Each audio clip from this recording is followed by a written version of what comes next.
Crime branch police ने 60 लाख के गांजे के साथ अंतर्राज्यीय गांजा तस्कर किया गिरफ्तार। Crime branch police commissionerate Ghaziabad द्वारा उड़ीसा से लाकर पश्चिमी उत्तर प्रदेश दिल्ली एनसीआर क्षेत्र में गांजा तस्करी करने वाले एक अंतर्राज्यीय गांजा तस्कर को थाना कविनगर क्षेत्र से गिरफ्तार करने का दावा किया है। इसके कब्जे से 121 किलोग्राम गांजा बरामद हुआ है, जिसकी अंतर्राष्ट्रीय बाजार में कीमत करीब 60 लाख रुपए है। पूछताछ पर अभियुक्त मोहित यादव ने क्राइम ब्रांच को बताया कि वह 12वीं पास है और पढ़ाई छोड़ने के बाद उसने ट्रक ड्राइविंग सीखी तथा एटा में छोटू नामक ड्राइवर के संपर्क में आया और दोनों एक ही गाड़ी पर एटा में ड्राइविंग करने लगे। एटा में ही चोरी करने के अपराध में पिछले वर्ष मोहित व छोटू जेल चले गए थे। गांजा तस्करी के काम में ज्यादा आमदनी होने के कारण मोहित ने लालचवश देवराज के कैंटर ट्रक पर ड्राइवरी का काम करना शुरू कर दिया। देवराज के साथ उसके ट्रक पर ड्राइवरी करते हुए वह दिल्ली, हरियाणा, पश्चिमी उत्तर प्रदेश में माल लोड करके उड़ीसा, पश्चिम बंगाल ले जाते थे और वापसी के दौरान ब्रह्मपुरी, उड़ीसा राज्य से अवैध गांजे की तस्करी कैंटर ट्रक में लोड माल के बीच में छिपाकर लाकर पश्चिमी उत्तर प्रदेश व दिल्ली एनसीआर में सप्लाई करने लगे। सप्लाई के बारे में इनपुट प्राप्त हो रहे थे।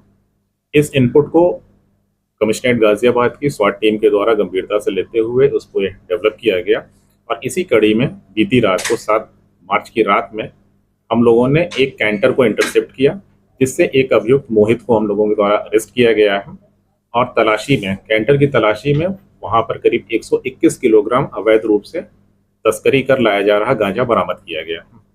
इस गांजे को साड़ी के गट्ठरों के बीच में छिपा कर रखा गया था और इसकी जो अनुमानित कीमत जो है लगभग 60 लाख के आसपास बताई जा रही है। इस संबंध में थाना कविनगर पर समुचित धाराओं में अभियोग पंजीकृत किया गया है। जिस स्थान से इस गांजे को लाया जा रहा था और एनसीआर में किन किन लोगों को इसकी डिलीवरी की जानी थी, इस पर हमारी टीमें काम कर रही हैं और शीघ्र ही इनकी भी गिरफ्तारी सुनिश्चित की जाएगी। सर, जो आरोपी है उस तक पुलिस कैसे पहुंची और क्या कीमत इस माल की होगी और अब तक जो ये आरोपी है कितने देर जेल जा चुका है? ये जो मुलजिम है इसके बारे में हम लोगों को मैनुअल इनपुट प्राप्त हो रहे थे, जिसके आधार पर इस कैंटर को इंटरसेप्ट किया गया था। माल की कीमत के बारे में मैंने पहले बताया कि लगभग 60 लाख के आसपास इसकी मार्केट वैल्यू होनी चाहिए और इसके पहले ये एक बार और जेल गया हुआ है। इसके पहले से एक मुकदमा ऑलरेडी पंजीकृत है। कितने में ये माल खरीदते तो कितने में आगे बेचा करते? इस संबंध में आगे का भी कार्रवाई की जा रही है। इस समय हमारे इंट्रोगेशन और इन्वेस्टिगेशन की कार्रवाई चल रही है। दूसरा व्यक्ति जो अंधेरे का फायदा उठाकर गया, उसके लिए क्या?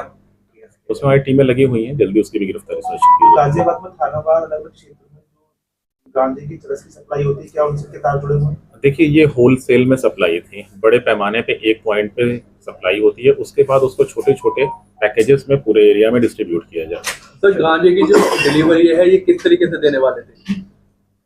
कुछ बताया इसमें पूछताछ? हाँ, ये पूछताछ बताया कि एक पार्टिकुलर दिल्ली में लोकेशन थी जहाँ पे इस ट्रक को खड़ा करना था और वहाँ पे जो डेस्टिनेशन वाले बंदे थे वो आके इसको ले जाते हैं। ठीक।